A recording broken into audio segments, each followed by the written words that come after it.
All right, one of my favorite exercises by the famous Dan John, who invented this exercise, is the goblet squat. And the reason you call it a goblet squat because you hold it like a dumbbell like a goblet, right? Yep, that's about it. It looks like a goblet position right underneath your chin. Kettlebells work very well for this as well. Either option is great. Yeah, I like dumbbells because I have dumbbells, but whatever. All right, so starting off, where do you put your feet? So we want to be in that same strong squat stance, about shoulder width apart, toed out slightly is where most people are going to prefer. Okay.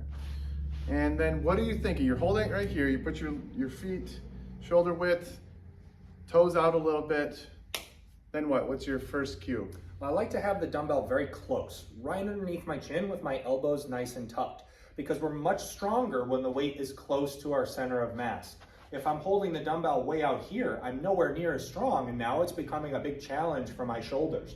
Having the dumbbell just resting in my palms makes this exercise more stable and easier to perform so that my upper body isn't the limiting factor. Okay. So instead of like the deadlift or even the box squat where I'm sitting back, this is a little bit different. Yes, we're not going to move quite as much through the hip here. I still, for almost everyone, like to talk about engaging the hips first and just sort of opening the hips so that then we can drive the knees out and down and we can really sit down as opposed to sitting back. You will find some people who like to move through their knees first and then through the hip, but almost always we go hips open and then we can really squat through the knees. And what's really important here, the reason that we talked about being a little bit wider, being around the shoulders and having the elbows close, is because we want to squat in between our knees, not over our knees, and we don't want to have the elbows so far out that they wind up hitting the knees and limiting our range of motion. Yeah, so when you go down, sit back a little bit, but then you're really using those knees. Yep. And you're spreading the floor? Yep, spreading the floor, driving the knees out.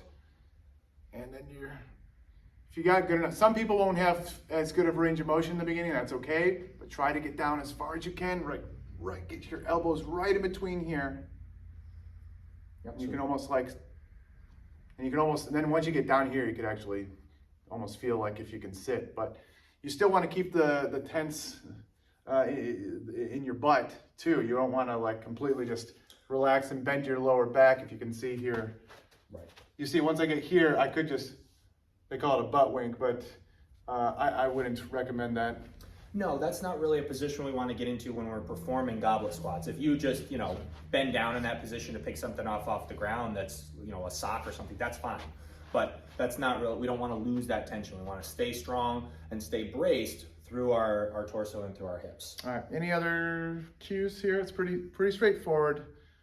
Should be not an easy exercise, but I think this should feel good. It should. Relative to other types of... This is typically a very joint-friendly and comfortable exercise for people to be able to perform. Folks who might struggle with barbell squatting variations can normally tolerate goblet squats very nicely. And going up to a really heavy dumbbell is a great chance to challenge yourself here. And you can also, let's say you are strong enough to where you might be able to perform the listed reps easily with the dumbbells that you have available, well then just perform more reps. Some people are going to struggle with range of motion, and that's okay. We want to have you squat as deeply as you can with good technique and no discomfort, and that means different things for different people. What is ideal is being able to get to what's referred to as parallel, meaning the knee and hip joint are even or even deeper than that. But in the event that you're struggling with it, A, that's okay. B, it will improve over time if we're being smart about how we're performing the exercise. And C, if you need to, you can elevate your heels a little bit by sliding a plate, maybe a 10 or 25 pound plate underneath your heels. By elevating your heels, that's going to allow your knees to track further forward and will let you squat a little bit deeper. All right.